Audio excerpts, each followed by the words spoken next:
சிவப்பு சேல கட்டிக்கிட்டு வேப்பிலையும் எடுத்துக்கிட்டு வேர்காட்டு கருமாறி ஆடி வந்தாளா.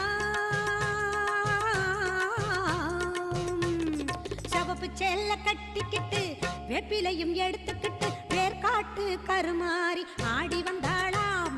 அவள் விருப்புடனே தொழுபவரின் வினைகளையே ஓட வைத்து பொறுப்புடனே நம்மை காக்க ஆடி வந்தாளாம்.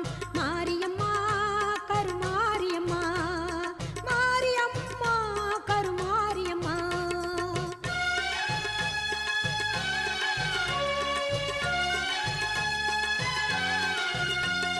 சிறப்புடனே பவனி வந்து சிந்தையிலே கூடி புகுந்து, சிறப்புடனே பவனி வந்து சிந்தையிலே